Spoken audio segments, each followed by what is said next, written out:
Hola chicos, ¿cómo les va? Bueno, un encuentro más, una clase más, ¿sí? Estamos terminando el mes. Ayer, perdón, antes de ayer hemos cumplido ya verdaderamente la cuarentena, ¿sí? Estos 40 días de aislamiento y distanciamiento social, ¿sí? Em, que nos obligan a estar en esta situación. Bueno, em, mañana viernes, 1 de mayo, bueno, sería feriado. Pero si ustedes quisieran, y es mi intención, poder que tengamos un encuentro un poco más cercano, y me gustaría que podamos hacer una reunión en vivo, ¿sí? Em, Me gustaría programarlas para las 9 de la mañana. Ahí en la plataforma les voy a dejar el link de la reunión. Em, Vamos a probar una aplicación que se llama Jitsi Meet. Yo les voy a dejar acá en los comentarios de la clase em, cómo instalarla. Una aplicación que, si ustedes están usando Zoom con alguna de las materias, se usa prácticamente igual e inclusive es más fácil y no tiene límite de tiempo. Bueno, pero pasemos a nuestro tema, a lo que estamos trabajando, ¿sí? Estamos terminando ya nuestra unidad. Estamos viendo los problemas semióticos, ¿sí? O los problemas del lenguaje. Y estamos en el último tipo de los tres problemas semióticos, que eran los problemas pragmáticos. En las clases de la semana pasada nosotros habíamos trabajado lo que es los usos y funciones del lenguaje, ¿sí? Tomamos como base el capítulo 1 del libro de Obiols, ¿sí? El que yo se los pasé y en el que estamos trabajando. Y también les había agregado un artículo que encontré en una página, ¿sí? Y cuales le pedía que hagan como un agregado o un anexo comparando esos usos y funciones del lenguaje. Ustedes vieron que en el segundo artículo figuraban 6 a diferencia de los 4 que mencionaba Obiols, ¿sí? Y que inclusive los podemos decir que eh, serían los mismos. Fíjense que ahí habla de expresivo y poético como dos lenguajes totalmente distintos. O sea, los toma como dos más. Y, pero si ustedes los leen van a ver que coinciden en que hay expresión del sentimiento, subjetividad, ¿sí? El uso de metáforas, comparaciones, del lenguaje literario, ¿sí? Expresión de sentimiento. Entonces podríamos decir que son prácticamente los mismos. Igual que cuando habla del lenguaje metalingüístico, ¿sí? Que en definitiva es un lenguaje informativo. Está haciendo un uso informativo del lenguaje, ¿sí? Porque nos informa el uso y contexto de determinadas palabras, frases, ¿sí? Entonces también tenemos un uso informativo. Bien, el,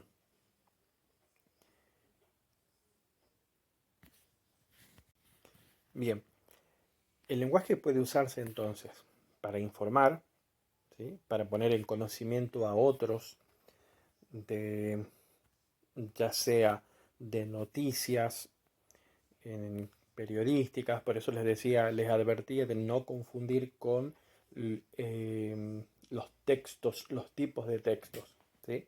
Ustedes, cuando hablaban del texto informativo, enseguida lo relacionaban al artículo periodístico, ¿sí? A la nota que podemos encontrarnos en un diario, ¿sí? En lo que dice el noticiero, ¿está? Pero también es un uso informativo eso que el otro artículo nos hablaba de lo metalingüístico, ¿sí? El texto de una materia donde se nos expone algo, ¿sí? Ya sea de historia, de geografía, de física, ¿sí? De los periodos de la literatura, etcétera, es un texto informativo. Nos pone en conocimiento de forma objetiva acerca de algo, ¿sí? Y también tenemos el uso informativo en el lenguaje coloquial. es decir, en el uso común que nosotros hacemos del lenguaje. Cuando nosotros expresamos, damos a conocer algo a otra persona. ¿Mm? Bien, el uso directivo, el uso directivo del lenguaje, es el que pretende direccionar, dirigir las conductas de las personas. ¿Mm? Ahí el lenguaje, también decía, el lenguaje fáctico, ¿verdad? Eh, bueno, ese uso directivo puede ser mediante una orden, ruego, solicitud, ¿sí? Todo aquella expresión que busque lograr una respuesta en la otra persona. No solamente una respuesta, es decir, una contestación verbal, sino una respuesta en cuanto a una actitud, una conducta. ¿Mm? No va a haber diferencia cuando yo diga cerrá la puerta a decir por favor cierra la puerta. Es decir, en una forma uno eh, podemos decir, lo hace de mala manera, da una orden, ¿sí? En el otro lo pide bien, con respeto, pero en definitiva lo que lograría es lo mismo, que alguien se levante y cierre la puerta, ¿sí? Dirige la conducta. Bueno, el uso expresivo, que les mencionaba hace rato, ¿sí? Expresa emoción, subjetividad, no hay objetividad, sino apreciaciones y sentimientos, una expresión de lo que uno siente, ¿sí? Y el que no aparecía en el segundo artículo era cuando hablábamos del uso operativo del lenguaje. Espero que lo hayan entendido, ¿sí? Ese se refiere a cuando el lenguaje realiza, realiza el cambio en la realidad de algo. ¿Sí? Fíjense que el ejemplo que ustedes tenían en el texto era el de un rito de un casamiento, ¿verdad? ¿Sí? Es decir, esas palabras del juez y yo los declaro marido y mujer, ¿sí? Están cambiando la realidad de dos personas. Dos personas que antes eran solteras y quizás sin compromisos entre ellos, ¿sí? A, en esa sentencia del juez o si lo llevamos al del matrimonio eh, religioso, ¿sí? Esas palabras del sacerdote, eh, realizan un cambio en la realidad de esas dos personas, las vinculan unas a otras, ¿sí? Eh, Ese hombre y esa mujer que se casan contraen responsabilidades, obligaciones, compromisos con la otra persona, que antes de eso no la tenían, ¿sí? O inclusive, como solía suceder eh, en la legislación anterior, ¿sí? Por ejemplo, en el caso de una mujer, ese cambio de realidad también se expresaba en que tenía que agregar a su apellido el apellido de su esposo, diciendo de, como deben tener algunas de las mamás de ustedes. Hoy en día, bueno, eso ha cambiado con el artículo, ¿sí? Pero, por ejemplo, ahí podemos ver cómo se ilustra el hecho de el cambio de la realidad acerca de algo, ¿sí? El uso operativo también está, por ejemplo, en los títulos, ¿sí? En el título que nos expede un colegio, una universidad, ¿sí? Uno podría decir que informa acerca de algo, sí, pero eh, fíjense que la leyenda que dice certifica que, ¿sí? Ha obtenido el título de profesor universitario en tal cosa, ¿sí? Médico, abogado, etc. Bueno, ese es el título, es el que efectivamente certifica, ¿sí? El cambio en la realidad de esa persona, de que ya no es un estudiante, sino que ya está graduado en eso y de que tiene la posibilidad y la capacidad para realizar esa profesión que el título acredita, ¿sí? Eh, bueno, a eso se refiere el uso operativo del lenguaje. Bueno, el segundo problema que va a trabajar la, la pragmática, es el tema de la emotividad de las palabras, ¿sí? El uso emotivo de las palabras. Acá podemos decir que podríamos jugar con el tema de los sinónimos, ¿sí? Es decir, dos o más palabras que se refieren a lo mismo. Pero a veces el uso de esos sinónimos no tiene el mismo impacto, ¿sí?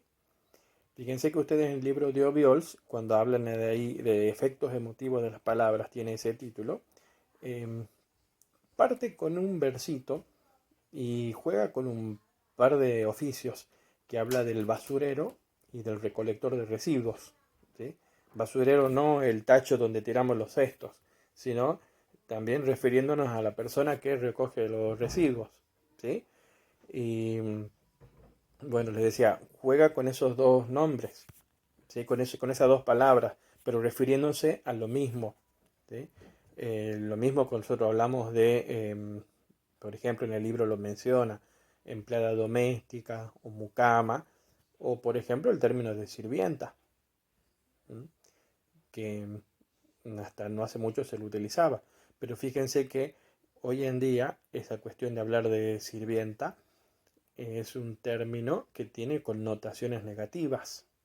Es decir, es como que al usando ese término hacia otra persona, está como provocando algo de humillación, eh, dependiendo de quién lo dice y cómo lo dice, puede eh, ser juzgado como un acto discriminatorio, ¿sí? Es decir, cuando hablamos de los efectos emotivos, ¿sí? Hablamos de que las palabras tienen afectividad, ya sea positiva o negativa, es decir, impacta de una forma o de otra, ¿sí? Eh, en quienes se lo aplicamos, ¿no? ¿Sí? Por eso les decía, no es lo mismo de decir, usar una palabra o usar otra, ¿sí? Por más que sean sinónimos y nos refiramos a lo mismo, ¿sí? Ustedes recordarán no sé, el que le escuchó al oficial Gordillo, ¿sí? Decir que él era eh, técnico en la refrigeración de los materiales de la construcción, ¿sí? Cuando él se iba, dice, a, a bailar y pretendía levantarse una chica, ¿sí? Les decía, ¿no? Para justificar o enmascarar esa pobreza. Entonces él se presentaba así, ¿no? Es técnico superior en materiales, técnico superior en refrigeración de los materiales de la construcción. ¿Y qué era lo que hacía el Gordillo? ¿Sí? Mojaba los ladrillos en la obra de construcción. Bueno, eh, esto nos lleva, o sea, nos va a llevar a lo que era el último tema eh, que figura en nuestra unidad, que decía el lenguaje como construcción de la realidad, ¿sí? Eh, Fíjense, esto tiene que ver en cómo decimos las cosas, en las intenciones, el uso de las palabras, en cómo las entendemos, en cómo la entienden también los otros. Por eso esta cuestión del lenguaje como construcción de la realidad integra un poco todos los problemas semióticos, ¿sí? Cuando nosotros veíamos los problemas semánticos y los problemas sintácticos, decíamos que tiene que ver con la comprensión y con la interpretación, ¿sí? Y también con el uso de las palabras, con los efectos emotivos que ellos tienen, ¿sí? Eh, Fíjense que nosotros, eh, algunos como para resumir, se habla de cuarentena, pero oficialmente se habla de aislamiento social, distanciamiento social, ¿sí? Eh, Fíjense, se utiliza, se tratan de buscar palabras que no provoquen en el ánimo que nosotros vivimos más sensación de angustia, de encierro, ¿sí? Que agraven esta situación que nosotros vivimos. Entonces, cuando ustedes escuchen en los medios, dice que hay muchas reuniones, el presidente, el gobernador, etcétera, es que a veces no solamente se trata de las medidas que se van a tomar, sino también cómo se van a comunicar esas medidas.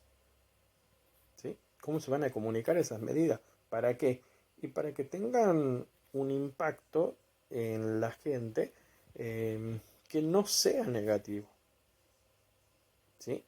Un impacto que no sea negativo. ¿Mm? Por eso esta cuestión de los efectos emotivos de las palabras. ¿Mm? Es decir, en lo que nosotros decimos, cómo lo interpretamos. ¿Sí? Por ejemplo, yo puedo usar la palabra librito, ¿sí? Librito en un sentido cariñoso, ¿sí? Es decir, o referirme a que es un libro pequeño, ¿sí? Pero también lo podría decir un librito en el sentido de como descalificar algo, ¿sí? Eh, pretendiendo como que ese libro no es de buena calidad. ¿Sí? O por ejemplo, en la palabra barato. Barato puede referirse a algo que es de bajo precio, ¿verdad? ¿Sí? Pero también nosotros lo utilizamos para referirnos a algo que es de baja calidad, que no es de primera calidad o de primera marca también. ¿Sí? Entonces ahí ven que entran las cuestiones semánticas, ¿sí? La vaguedad que tiene a veces en los términos, en sus definiciones y en sus conceptos, ¿sí? Pero también en cómo yo use ese término y en lo que acompañe, y va a tener también una interpretación. ¿Sí? Eh,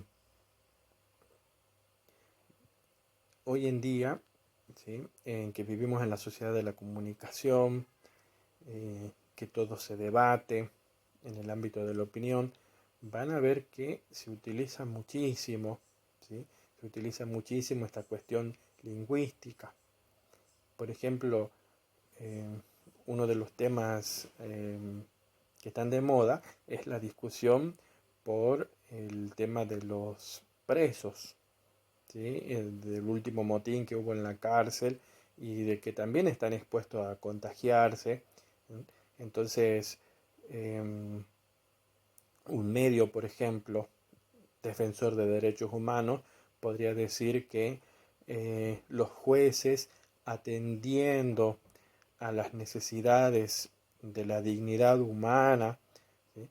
Están viendo la posibilidad de flexibilizar la situación de muchas personas privadas de su libertad y que no queden expuestas a estas condiciones de encierro que pueden afectar a su salud, y por lo tanto se les concede el beneficio de la prisión domiciliaria. Y otro medio eh, que podría estar en contra de esta medida, podría contarnos esto y decir que eh, el gobierno y los jueces están liberando a muchos delincuentes para que no se les enfermen de coronavirus. Así, lisa y llanamente. Eh, en una primera versión contamos el mismo hecho de una forma que no caiga mal en la gente. ¿Sí? En la segunda versión, ¿sí? El gobierno está liberando a los delincuentes, a los presos y delincuentes, para que no se enfermen de coronavirus.